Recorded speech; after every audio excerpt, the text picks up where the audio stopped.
പറഞ്ഞു തന്നാൽ ലാസ്റ്റ് ഒരു ഇതിനകത്ത് എന്നാന്ന് പറഞ്ഞാൽ ഇപ്പോൾ പേഴ്സണൽ ലൈഫിലാവാം. ഓക്കെ, മെയിൽ ഓർ ഫീമെയിൽ ആരാലും ആയിക്കോട്ടെ, നമ്മൾ ഒരാളെ പുറകെ നടക്കുന്നിടത്ത് ഒരു അവരൊന്ന്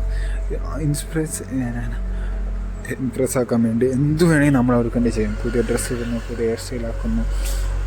ഇറ്റ് മീൻസ് അവരെ ഇമ്പ്രസ് ചെയ്യാൻ വേണ്ടി നമ്മൾ എന്തും കാണിക്കുന്നു. നല്ല നല്ല ഡ്രസ്സിന് കോസ്റ്റ്യൂം ഇട്ടുകൊണ്ട് അവർ മുമ്പ് നിൽക്കുന്നു. ഓക്കെ, വൺസ് അവർ നമ്മുടെ കിട്ടിയെന്ന് പറഞ്ഞു കഴിഞ്ഞാൽ പിന്നെ നമ്മൾ അവിടെ പുറകെ ആയിരിക്കും. ഈ 24/7 അവരെ തന്നെ ചിന്തിച്ചുകൊണ്ടിരിക്കുന്നു, അവിടെ കാര്യങ്ങൾ ചെയ്തുകൊണ്ടിരിക്കുന്നു. അപ്പോൾ ഇവർ ചെയ്യും, ഇവൻ ആദ്യത്തെ പോലെ അല്ലല്ലോ, ഇവനെന്തും മാറി. സ്വാഭാവികമായിട്ട് അവിടെ ബ്രേക്കപ്പേ നടക്കാറുള്ളൂ. ഓക്കെ, ഇത് പേഴ്സണൽ ലൈഫിൽ. ഇത് കമ്പയർ ടു ബിസിനസ്സിലേക്ക് വരാൻ നേരത്തെ എന്താണെന്ന് വെച്ചാൽ, എല്ലാവരും ഇങ്ങനെ ആയിരിക്കും. ഒരു ബിസിനസ് സ്റ്റാർട്ടപ്പ് ചെയ്യുന്നതായിരുന്നു, പുതിയ ഐഡിയ, പുതിയ ടെക്നോളജി. ഈ ലോകം ഡേ ബൈ അപ്ഡേറ്റ് ആയിക്കൊണ്ടിരിക്കുക കേട്ടോ. അതിനനുസരിച്ച് നമ്മൾ അപ്ഡേറ്റ് ആയില്ലായിരിക്കും. പണ്ടത്തെ നീ അത് വെച്ചുകൊണ്ടിരുന്നെങ്കിൽ ഒരിക്കലും ബിസിനസ്സിൽ ഗതി പിടിക്കാൻ പോകുന്നില്ല. കാരണം കാലം മാറുന്നതനുസരിച്ച് ഞാൻ മാറത്തില്ലാന്ന് വെച്ചുകൊണ്ടിരുന്ന ബിസിനസ്സിൽ ഒരിക്കലും സക്സസ് ആകാൻ പറ്റില്ല. കാരണം കാലം മാറുന്നതനുസരിച്ച് നമ്മൾ മാറിയാലേ നമുക്ക് ജീവിക്കാൻ പറ്റില്ല. ആ കാര്യം നമ്മൾ ആദ്യം മൈൻഡിലുണ്ടാക്കണം.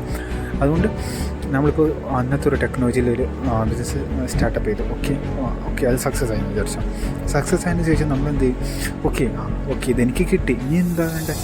ഇനി എന്താ നമ്മുടെ ലൈഫ് ചുറ്റിക്കറങ്ങുന്നത്, നമ്മുടെ ലൈഫ് യാത്രയാക്കി ലക്ഷ്യമാക്കി നടക്കുന്നത്. കാരണം അത് ആക്കി നടക്കണം. ശരിയാണ്.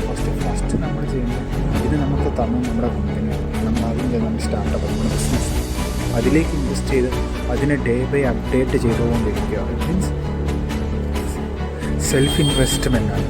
പേഴ്സണൽ ലൈഫിലാണെങ്കിൽ ഏറ്റവും ഇമ്പോർട്ടൻറ്റ് സെൽഫ് ഇൻവെസ്റ്റ്മെൻറ്റാണ്. നമ്മൾ അവിടെ ഇൻവെസ്റ്റ് ചെയ്താലേ നമുക്ക് ഇമ്പ്രൂവ്മെൻറ്റ് ഉണ്ടാവും. അതേ രീതിയിലാണ് ബിസിനസ്സിലാണെങ്കിൽ നമ്മൾ എവിടെ ഞാൻ ഇൻവെസ്റ്റ് ചെയ്ത് അതിനെ ഡേ ബൈ അപ്ഡേറ്റ് ആക്കിക്കൊണ്ടിരുന്നു.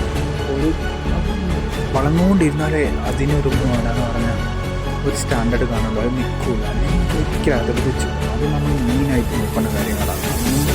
നമ്മൾ പറഞ്ഞ രീതിയിൽ എന്തിനാണെങ്കിൽ ശരി, ഏറ്റവും ഇമ്പോർട്ടൻറ്റ് തിങ്ക് പറയാനില്ല. സെൽഫ് ഇൻവെസ്റ്റ്മെൻ്റ് ആയിരിക്കണം. കമ്പനി ആവാം, ബിസിനസ് ആവാം. അപ്പോൾ ചിലർ കാണാം, തുടങ്ങിയപ്പോൾ ഒരു കട തന്നെ, ചാവാൻ നേരത്തും അതേ കട തന്നെ. കാരണം എന്താ, അവർക്കത് വെച്ച് വേറൊരു 2-3 ഷോപ്പൊക്കെ ഒരു വലിയൊരു ഫീൽഡിലൊക്കെ പോകാൻ എന്തുകൊണ്ട് അവർ വേണ്ടാന്ന് വെച്ചു. ഞാൻ നേരത്തെ പറഞ്ഞ അതേ രീതിയിലാണ് പഠനം തുടങ്ങി. അതിന് കിട്ടുന്ന സ്വന്തം ഫാമിലി, കുടുംബം എങ്ങനെ ജീവിക്കാൻ വേണ്ടി അവർ ഉപയോഗിച്ചിട്ടുണ്ട്. അതിന് നമ്മളൊരു പർട്ടിക്കുലർ പെർസെൻറ്റേജ് എമൗണ്ട് എടുത്തിട്ട് അത് നമ്മുടെ അവിടെ ഒരു എംപ്ലോയി ആയ രീതിയിൽ അവരൊരു പെർസെൻറ്റേജ് എടുത്തിട്ട് നമ്മുടെ ലൈഫിൻ്റെ കാര്യങ്ങൾ നോക്കും കുറച്ച് നാളത്തേക്ക്. ഓക്കെ, പിന്നെ അവിടെ തന്നെ ഇൻവെസ്റ്റ് ചെയ്ത് അവിടെ ഡെവലപ്പാക്കണം. അത് തന്നെ നമ്മളിപ്പം ലൈഫിലേക്ക് വരാൻ നോക്കുകയാണ്, പേഴ്സണൽ ലൈഫിലേക്ക് വരാൻ നോക്കുകയാണ്. നമ്മൾ ഈ പേഴ്സണൽ ലൈഫിൻ്റെ കാര്യം ഇടയ്ക്ക് പറയാനും എന്നാന്ന് വെച്ചാൽ 2 ഇമ്പോർട്ടൻ്റ് ആണ്. അല്ലാണ്ട് ബിസിനസ്സിൽ മാത്രമേ ഈ ലക്ഷ്യമായിട്ട് ജീവിച്ചിട്ട് ഒരു കാര്യമില്ല. രണ്ടും വേണം, എന്നാലേ നമ്മുടെ ഈ ലൈഫിന് ഒരു മീനിങ് ഉള്ളൂ. ഓക്കെ, പേഴ്സണൽ ലൈഫിലാണ് ശരി, നമ്മുടെ ലൈഫിലേക്ക് ഇൻവെസ്റ്റ് ചെയ്യുന്ന നമ്മൾ നല്ല ഡ്രസ്സ് ഇട്ട് നല്ല ഐ.പി നടക്കുന്നത് നമുക്ക് കുറച്ച് വാല്യൂ ഉണ്ട്. നാട്ടുകാരും വാല്യൂ വരും, നമ്മുടെ കൂട്ടത്തിലെ പാർട്ട്ണർക്കും അത് ഭയങ്കര ഇൻവെസ്റ്റ്മെൻ്റ് ആയിരിക്കും. കാരണം അവർക്ക് മികനെ സ്വന്തം കാര്യങ്ങൾ നോക്കി നടക്കുന്നുണ്ട്.